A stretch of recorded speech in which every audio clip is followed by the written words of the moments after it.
Hey guys, so today's video is going to be about T-side opping, and this is something that I started to do in my ranked games and something that I'm trying to get better at.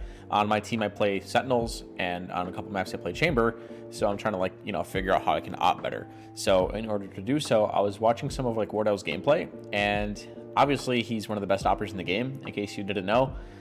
So check him out, TSM Wardell, really big opper, really good at opping. So in this video, we're going to talk about T-side opping and what it does and how Wardell does it pretty well.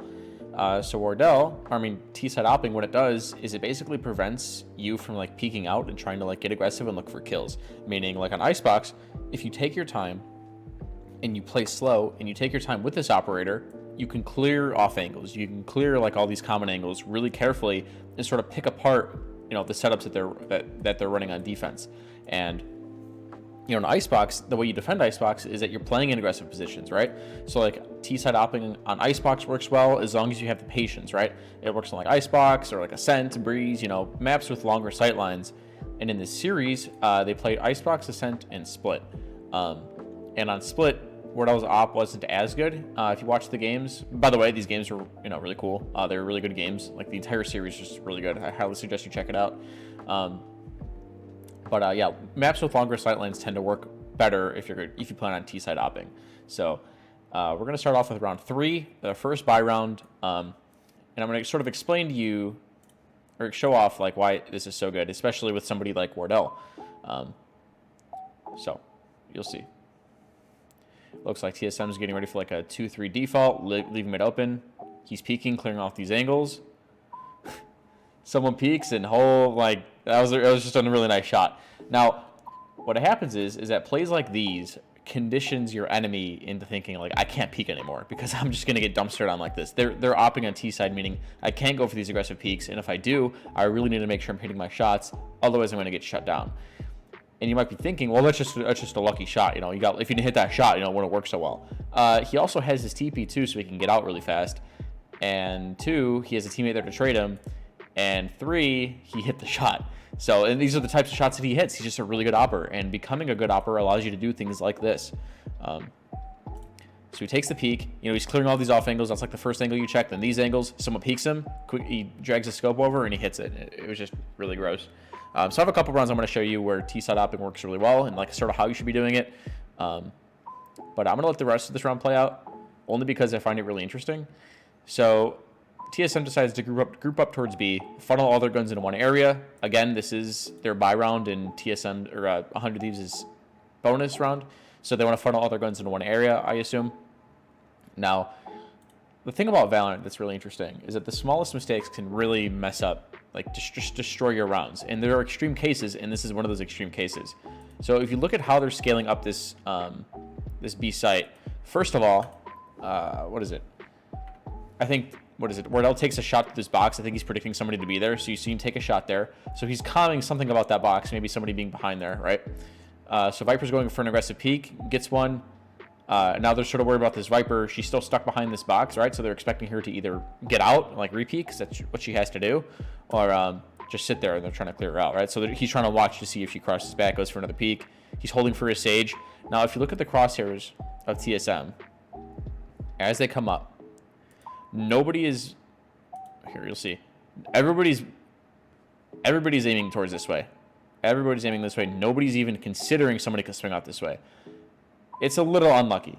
Don't get me wrong, but you still have to. At least somebody's crosshair needs to be ready for this. And the way that they're positioned, even if someone were to swing out from this way, like where Viper was, there's a very high chance she does a ton of damage, right? So as he swings, no one's even expecting this guy to peek, which is, in all fairness, I guess if Bang's not playing Reyna, he's not going to get 3. So he swings, right? And then Wardell shoots. He would have killed him.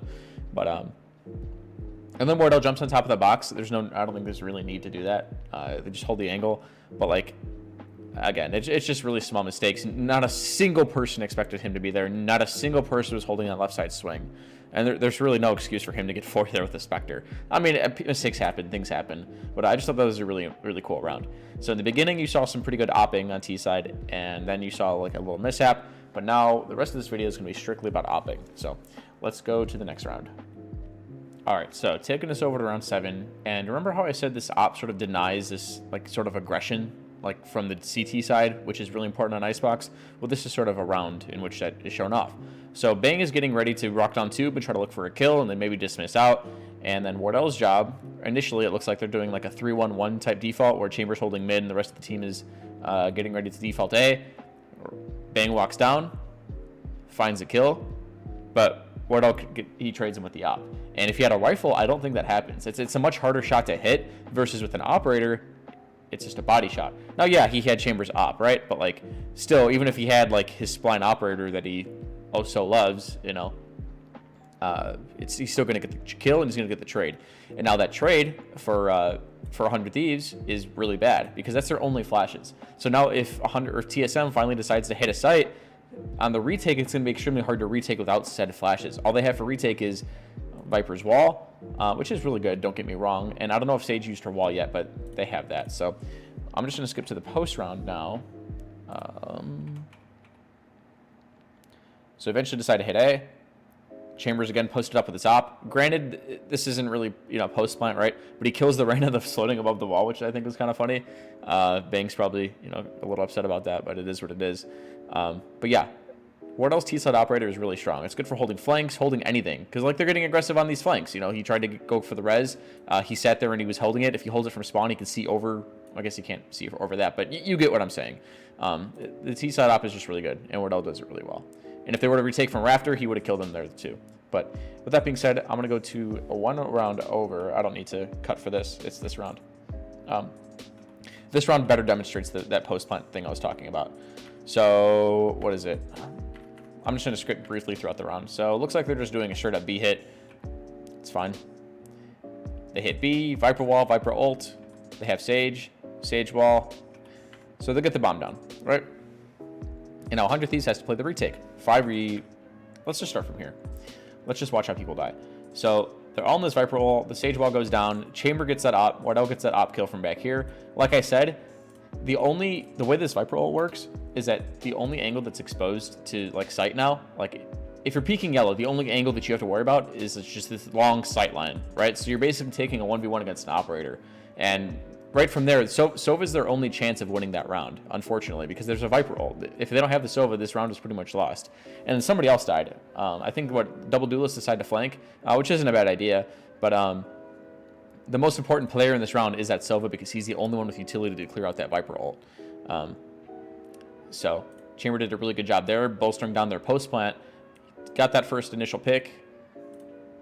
Again, it's hard to clear. You can't flash every angle, even if he had the flashes. Like, what are you supposed to do there? You know, maybe if he had a KO instead, maybe he could pop flash on that corner. But like, again, the post plant op is just really strong.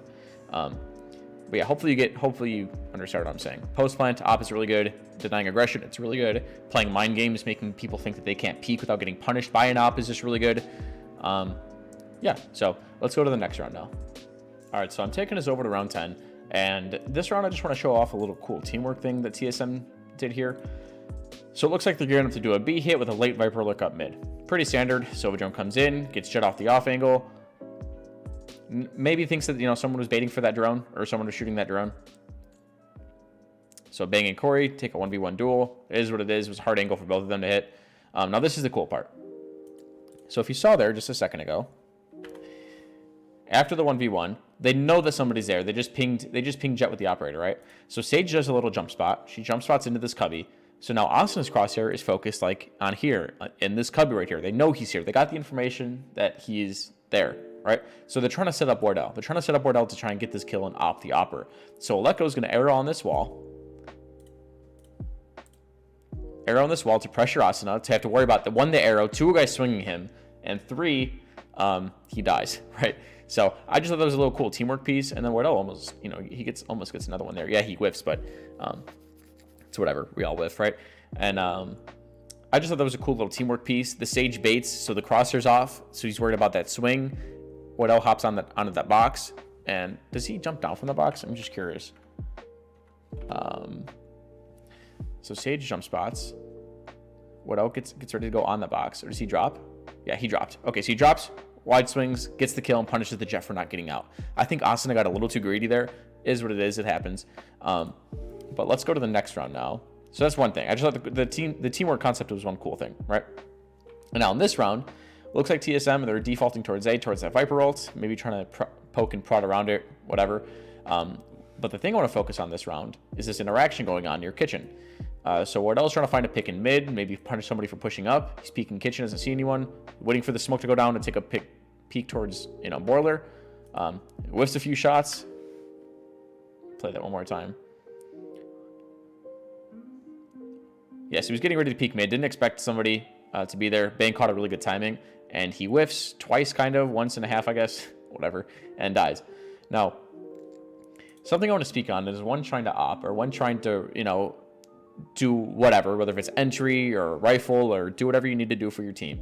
Something that's really important in this game is confidence. And confidence is just about, 90% of this game. Literally. Without confidence, without a good mental, you're just not going to perform well. And with that being said, I want to show you guys a little clip.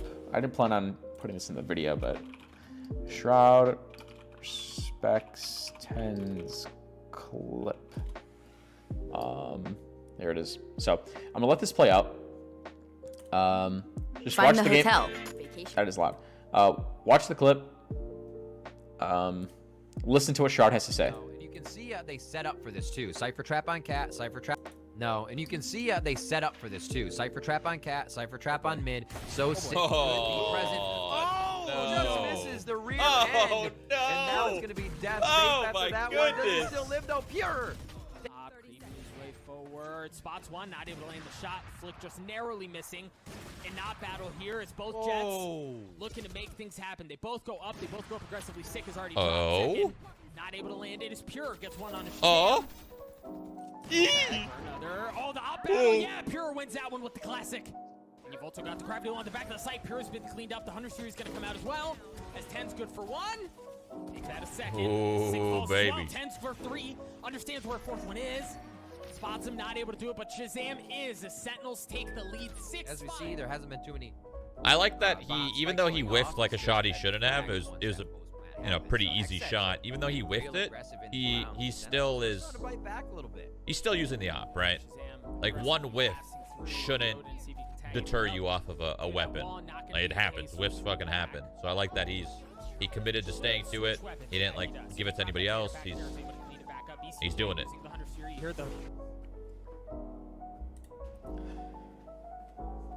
I think my face cam's a little messed up, but yeah, that's just that's a little small piece that I wanted to.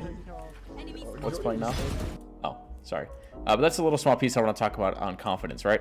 Because yeah, he whiffed that round. Sure, he got sat down by a Spectre, but he picks it up again the next round. He buys it. He doesn't care, and that's the same mindset that you guys have to have. You need to know and have the faith and confidence in yourself that you're good at something, you can do something well, and you just stick with it. So I got 2 more rounds I want us to go through on, and it's going to be on Ascent. And also an interesting stat throughout the series, Wardell had 15 first bloods and 7 first deaths, so that's a pretty good ratio. Ratios. Okay, let's go to Ascent now. Yeah. All right, so taking us over to round 18.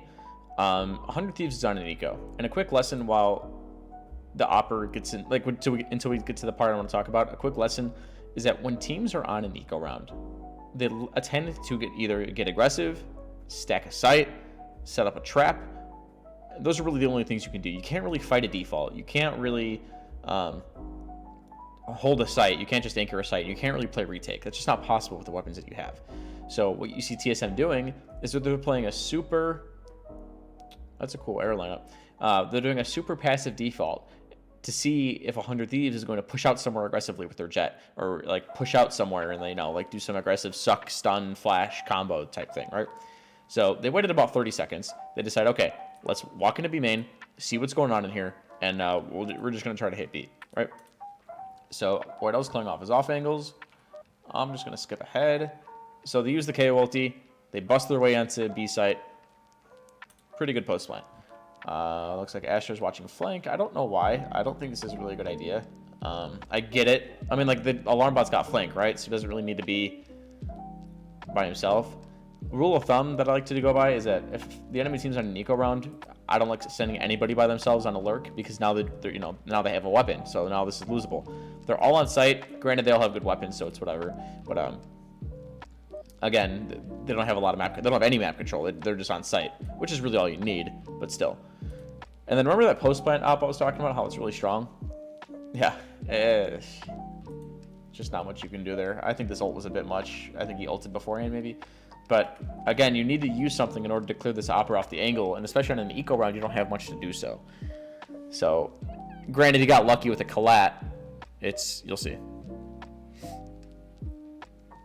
Like, it's just so annoying. Like, it's really hard to like clear an opera, especially in a post-spawn situation like this, right? So he gets those 2 kills basically secure the round. Wardell's having a really good game, 25-9 at this time. And then this round, I wanted to show you guys how he punishes them for getting aggressive. So it looks like 100 Thieves has got their Jet and Astra playing towards A main, trying to get, get aggressive, maybe find a kill or something, fight for A main control or whatever. So they're pushing up. They recognize that knife comes in. They're waiting for someone to aggress, and Wardell finds a kill. You know what kind of mind games and like conditioning that is to your opponent, where they can't really fight they can't get too aggressive, otherwise they're going to get punished for that op. I mean, did Asuna over-aggress there? Maybe, but like, it still makes it known in their head that like, hey, we can't get aggressive because there could be an op just sitting here waiting for us. Like, we need to really make sure we're not running into an operator, otherwise we're just feeding them free kills. And then I can let the rest of this round play out. So eventually it becomes a 2 versus 2. Bordell's holding heaven for his Sova so we can get the bomb down safely, and now it just becomes a game of post plants. So Arrow comes out, doesn't see anything. Oleko decides to drone to find some information as to what kind of setup they're running, if one's heaven, one's tree, whatever. So Killjoy got tagged in tree. They know the Sova's there. Sova arrows into A main. At this point, I think this is where Oleko messes up. So right here, they have a pretty good crossfire. Wardell has first contact up until this point. Oleko literally just has to hug this wall, or hug dice, or hug a hell, or whatever he's got to do. Just make sure he can't die, and then this round is virtually unlosable. Sova has 0 utility. Killjoy just used her turret. They don't have a single piece of utility that can stop Wardell from opping this angle. They don't have anything. They just have to use their bodies or jump spot it or do something super wacky. But what happens here is they know Wardell's in here, so if they hug this wall, they can get out as far as possible and try and isolate a kill onto Oleko. And I don't think Oleko expects them to walk out like this. I think he just expects Wardell just to hold, this entrance. But because Wardell got pushed off the operator, or pushed off the angle with an Odin, he can't just hold the door. He can't, because otherwise he's re-peeking and he's going to die. So this is like, again, how small misplays can cost you the round. And this is a misplay. Oleko just needs to hug dice there and swing off of Wardell. And now it's extremely hard to win this. Wardell's, he's got an operator and a dream. They go for the defuse. This Odin is just gonna spam. It's impossible. It's an impossible situation to win. So those are 2 good lessons right there. 2 good rounds. About the operator and some other stuff sprinkled in there. So I got one more round I want to show you guys, and then we're finished. So let's go there now. All right, and so for our last round, we're going to be looking at round 21, I believe. And I just want to show off some of the, again, punishing aggressive peaks, because Wardell's just really good at this. So Austin decides to go deep into B main. Look at how Wardell clears this. He's slightly crouching, and he throws off Austin's crosshair placement. You see how he's crouching like just sporadically, kind of? I'm going to slow this down. And I wish we had Austin's POV, but he's aiming for his head, but Wardell crouches right at exactly when he sees the jet, and it throws off her crosshair. All he has to do is land a body shot, but what she has to do is readjust her crosshair in a very short amount of time with a Vandal in order to get that kill. So let me just show you that again. So he crouch peeks off angle, crouch peeks an off angle, crouch peeking another off angle. Like Wardell's a very good opper, very, very good. And it's just interesting to me how they don't have any other map control. They're just sort of all lined behind this operator. Whatever. It's their game plan. Wardell is usually good for an opening pick, especially when he's just clearing things out, taking it slow, playing it patient, and they get a first blood. They kill their jet, and that's huge. Their jet's, most teams win conditions, right? So, with that being said, hopefully you guys learned a thing or two about, T-side opping, and yeah, I know I did. So, with that being said, I'll talk to you guys later. Take care.